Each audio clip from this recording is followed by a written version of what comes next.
próximo bloco é com o Daniel, novamente Daniel Godoy. Agora ele vai contar um pouco sobre as estratégias que a X-Guide, olha aqui, com ele, com boas histórias, como sempre, né, Daniel?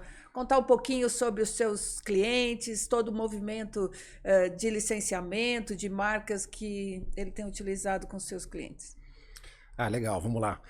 Bom, contar das marcas tem que contar algo do passado, né? Porque você não pode falar Sim. muito de lançamento, obviamente, né? Mas acho que a primeira grande coisa que eu percebi no mercado no começo é que o mercado estava muito focado no tradicional, mas ele precisava aumentar a conexão emocional daquelas marcas, das propriedades intelectuais, né, com o público. Só que tudo era muito voltado para o ecossistema do licenciamento, não considerando o consumidor final como fã. Pelo menos na... Você tem esse fã. o fã é a base, né? Que é onde vai pulverizar a sua marca, né? Por que você chama uma propriedade intelectual, né, um conteúdo, porque alguém tem uma conexão com aquele conteúdo. E a partir do momento que esse fã, esse consumidor, ele identifica aquela marca lá, aquela propriedade ou aquele personagem, e aquilo é representativo para ele quer viver aquilo. E os produtos fazem com que você tenha um relacionamento com a marca de uma maneira mais profunda. Então, por exemplo, pegar um exemplo qualquer. No caso do Lucas Neto. O Lucas, quando ele chegou, ele já performava muito no YouTube. Muito bem, né? Ele já tinha números absurdos. Só que ele tinha uma dependência total do YouTube e era uma relação passiva com o fã. O fã, as crianças, né, elas assistiam ao Lucas como nós assistíamos aos Trapalhões dos anos 90. Entendi. Que era, a gente assistia e pronto. Dava risada ali? Não, você gostava, era o máximo, só que você não tinha mais nada. Então, no caso dele, o primeiro ponto foi como reduzir a dependência do YouTube e como transformar a relação dele com a audiência numa relação ativa. E para você fazer isso, importante, neste caso, é uma aposta, e agora eu estou falando muito mais de marca, Entendi. Marketing. Neste caso, nós optamos por usar o licensing, o licenciamento, porque o licenciamento, depois de organizado, ele fez com que o Lucas fosse para o parque, seja num patinete, numa sandália, fez com que o Lucas fosse para a praia com esse fã. Foi pro Com uma supermercado? prancha. Foi pro supermercado? O fã pode ter um contato, um relacionamento, né, na praça de alimentação, lá no Burger King, seja lá onde for. Vai pro banho, porque tem shampoo. Então, os produtos e serviços e experiências, seja uma experiência num shopping, fizeram com que ele começasse a ter novas oportunidades de relacionamento com os fãs que já existiam. Olha só, fortaleceu, né? Pra caramba. Aí você tem uma relação uma conexão muito maior, mais profunda. E a partir do momento que você tem essa relação mais profunda, você não depende só do conteúdo que está sendo televisionado ou que está no streaming. Tudo bem que você pode acessar a qualquer hora, mas e a hora que desliga aquilo? Agora o Lucas está na escola, em forma de mochila, figurinha. Então, a estratégia que nós tivemos de começar pelo boneco... Quantos licenciados ele tem hoje? Eu não posso te passar esse número. E hoje ele está comercializado pela Rede. Todos os segmentos, né? Vamos pensar assim. Tá. Mas assim, hoje eu atendo mais de 40 influenciadores na X-Guides, né? Hoje os nossos clientes se dividem em indústria, que querem chegar no lifestyle, que precisam crescer os seus modelos de negócio, crescer o seu negócio através de geração de novos pontos de contato e relacionamento. Sim. Vou dar um exemplo. A Ambev com a Brahma, Budweiser, Corona. Tudo que é líquido, eles já conversam muito maravilhosamente bem com o consumidor deles. Sim. Só que, a partir do momento que eles querem expandir o negócio, eles precisam crescer a marca. E para crescer a marca, eles precisam ter novas oportunidades de relacionamento. Sim. Se você só ingere o líquido... novo, que a gente chama, né? Novos ocasiões de consumo, principalmente. Experiência também, né? Com certeza. Então, a partir do momento que você consome aquele produto... Aqui, ó, líquido, nosso parceiro. Você consome o líquido, é uma ocasião de celebração, almoço, happy hour. Você tem uma ocasião de consumo. Só que a hora que aquela marca de cerveja vira uma espuma de barbear, você está levando aquela marca para uma ocasião de consumo diferente. E cria um desejo de consumo em seguida, né? Se estrategicamente... Você vai para o supermercado pensando na marca, não é? Porque muitas vezes, mas é que tá, muitas vezes você não vai pensando. E você está entrando num lugar... A Ambev, por exemplo, no caso desse exemplo que eu estou dando aqui. Você vai no bar, no supermercado, pode ir, com certeza, exatamente como você falou, a pessoa vai lá para comprar aquela cerveja, mas quando ela entra na farmácia, que não existe vínculo com aquela marca, e ela identifica uma espuma de barbear, ou um shampoo, ou algo para barba, se conecta na hora, né? Você fala, caramba, o que você está fazendo aqui? Opa, e peraí, vou pegar para mim. Se a comunicação, esse posicionamento for bem construído, esses produtos que vão levar a um relacionamento com essa marca numa nova ocasião de consumo, vão fazer com que você se relacione com a marca e, sem perceber, você está ficando mais íntimo dela. E quando você leva para novas ocasiões de a neurociência. Isso que é expansão de Isso é uma expansão de crescimento de marca para ter novos relacionamentos, um contato maior, um relacionamento maior, para que você e essa propriedade, essa marca, se tornem mais íntimos. E para a indústria é maravilhoso, porque você vai ter uma nova fonte de receita, que eu costumo dizer que, tudo bem, o dinheiro é importante, mas a nova fonte de receita é a parte mais fraca. Você tem algo muito maior. Você vai ter uma visibilidade em novos pontos de venda. Você vai ter uma visibilidade em um uso e uma relação em novos momentos da sua vida. E cria fidelização. Com certeza. E essa marca... Porque fica intrínseco, né? Na verdade, né, publicidade, você vê 3, 4 vezes a marca, só coco. Daqui a pouco você vai no supermercado e vai comprar. O lance não é, o que eu digo hoje, não é só você visualizar, né, mas se relacionar. E fazer parte, né? Fazer com que a marca faz parte da sua vida. A marca faça parte da vida dessa pessoa até o momento de que a pessoa se sinta representada por essa marca e compõe a sua persona usando aquela marca. E isso é o começo de algo que se chama lifestyle. Que é o que estamos trabalhando hoje. Conta um pouquinho vou dar, acho que o melhor... Dá uns exemplos pra então, assim, só para concluir, né? Porque assim, você tem as indústrias que querem crescer o negócio, a expansão de negócio através do relacionamento de marca. Então, elas me buscam para criar isso usando branding, marketing, mas principalmente como integrar o branding e o marketing com o licenciamento de uma maneira orquestrada, holística, para que exista esse crescimento de marca e relação. Beleza? Aí tem os youtubers ou influencers, que não são só youtubers, muitos são vêm de diversas áreas aí, celebridade, cantor, seja lá o que for, artista, né?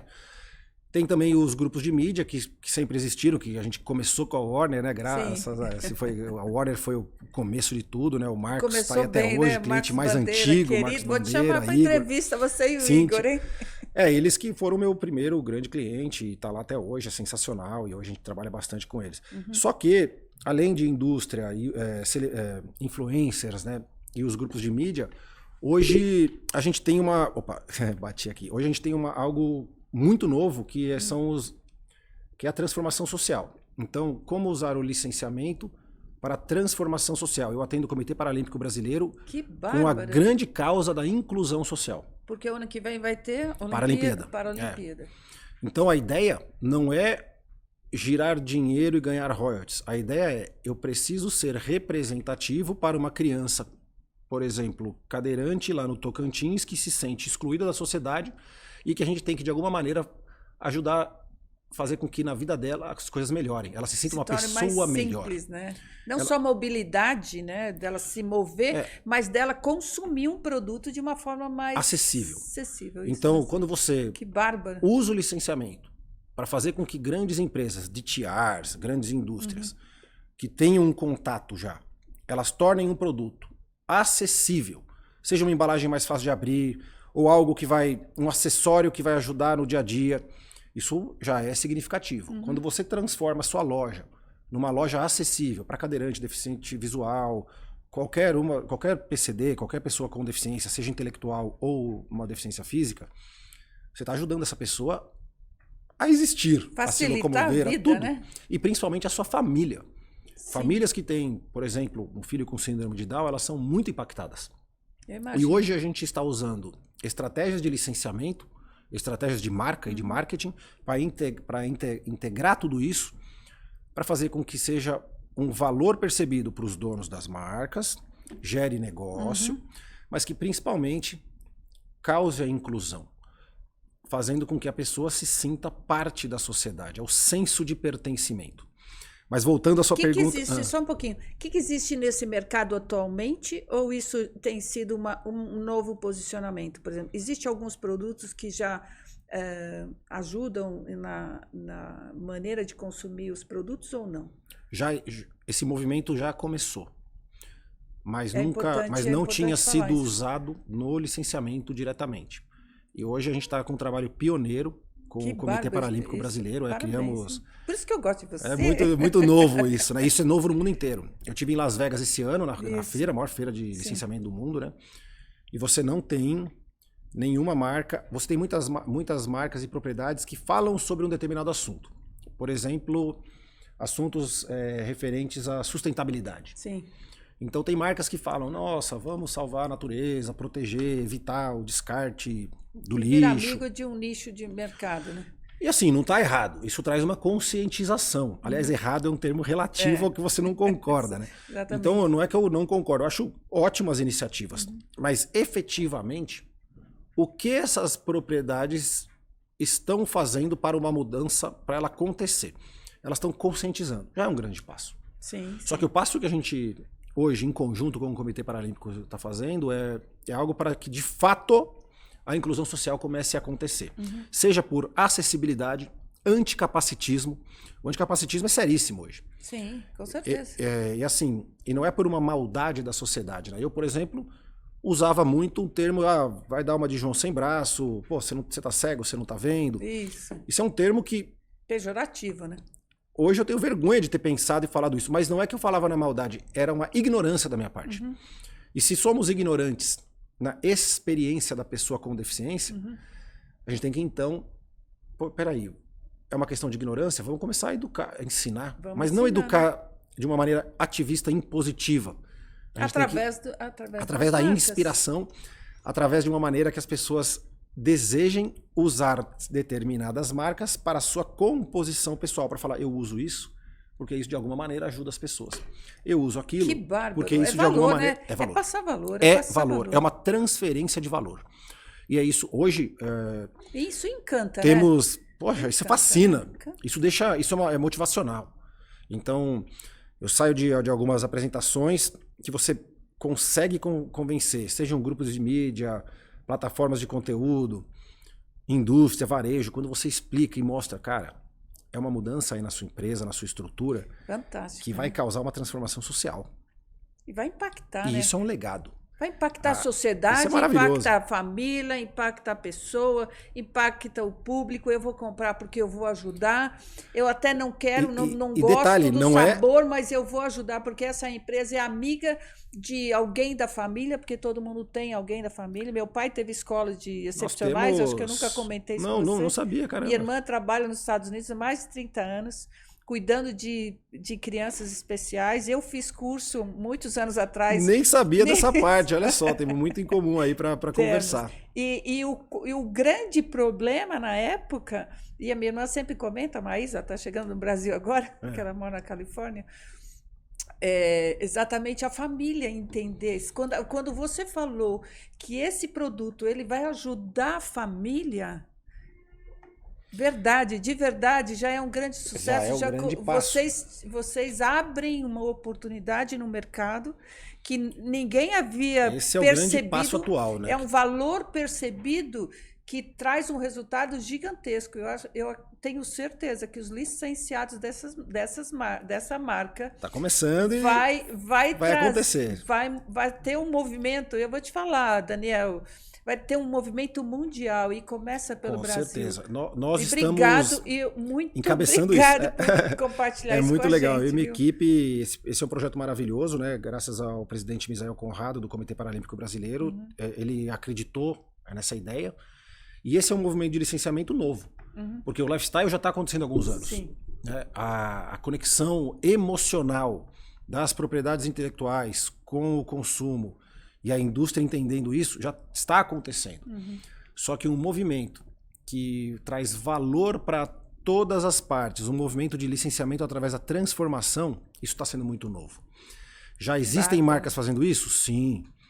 A maioria delas para ações sustentáveis, como eu falei. Sim. Então, é uma pressão das ESGs, das ESGs, né? Compromissos e práticas socioambientais? Sim. Mas hoje você tem um consumidor consciente, você tem uma dinâmica comportamental na jornada de compra, que é eu vou comprar isso porque essa empresa ela tem esse discurso e ela executa esse discurso e ela tem afinidade comigo, então eu, por causa de representatividade, vou usar essa marca. Isso. Então esse é o princípio desse novo licenciamento das causas, né? Que está muito forte, é um grande movimento e agora... Tem tudo para crescer, né? E agora chegou na causa da inclusão social das pessoas com deficiência. Muito legal. Parabéns, olha, um monte de palmas para ele. Você tem palmas aí, muitas palmas para o Daniel hoje. E é um projeto lindo, né? E assim, quem vem para esse hub da inclusão, vem feliz. Porque a hora que você promove isso para os outros, você tem aquelas descargas de ocitocina, dopamina, você fica satisfeito. Uma sensação de dever cumprido, por mais que você não esteja na ponta, maravilhoso, né?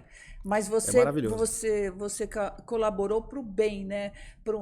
Nossa, você colabora para a família inteira, porque um vai falar com o outro. Quando você pensa num recorte populacional, não exclusivo da pessoa com deficiência, mas de todos que são impactados por isso, a mãe, o pai, os irmãos, o avô, seja lá quem for, você tem um número que chega a um quinto da população do Brasil. Então, 1/5 da população é, de alguma maneira, impactada por limitações PCD, né, da pessoa com deficiência. E você não fazer isso por doação, por dó, não é uma esmola. Não, é um modelo de negócio autossustentável que beneficia, dando vantagem competitiva para as marcas que se associam e para todo mundo. Então foi difícil chegar nisso? Foi. Não foi simples? Não. Tive que convencer muitas pessoas que não queriam ser convencidas? Tive. Mas chegamos lá. Mas você tem suporte para isso, né? Hoje minha equipe eu tenho a melhor equipe do mundo. Eu tenho a sorte de que ter a melhor equipe do mundo comigo lá. Que sonham como você, que se engajam nas suas causas. Eu trouxe pessoas que são melhores do que eu em cada um dos detalhes ali. Então eu era ilustrador, trouxe ilustradores melhores do que eu. Eu era criativo, trouxe diretores criativos melhores do que eu. Eu não entendia muito da parte de negociação, trouxe alguém que entende pra caramba. E assim foi. Então, isso tem sido um movimento. Todo mundo que tá lá é melhor do que eu na função deles. Mas então, eu tenho escutado bastante isso nas redes sociais, né? Procura ter alguém que é melhor que você numa área que você é fraca. Porque os dois cercado deles lá. Se cerca de pessoas, né? Por isso que eu chamei o Daniel aqui. É maravilhoso. Tô aprendendo, é uma aula. Cada dia com ele é uma aula aqui. Mas obrigado, Daniel, por esse assunto. Convite, Marta. Obrigado, porque só tem que agregar valor e quantas pessoas não estão nos escutando agora, essa audiência, né, que a gente traz, que a audiência é do canal, são várias audiências. Pessoas muito diferentes, né? Diferentes, expansão de marca, isso é expansão de marca, isso é trazer valor de marca. Parabéns, só tenho que agradecer. E aí logo a gente fala então de collabs, lifestyle, tem muito assunto, né? O licenciamento ele é muito rico em assuntos. Deixa para as próximas. As próximas. Não perca a próxima entrevista com o Daniel.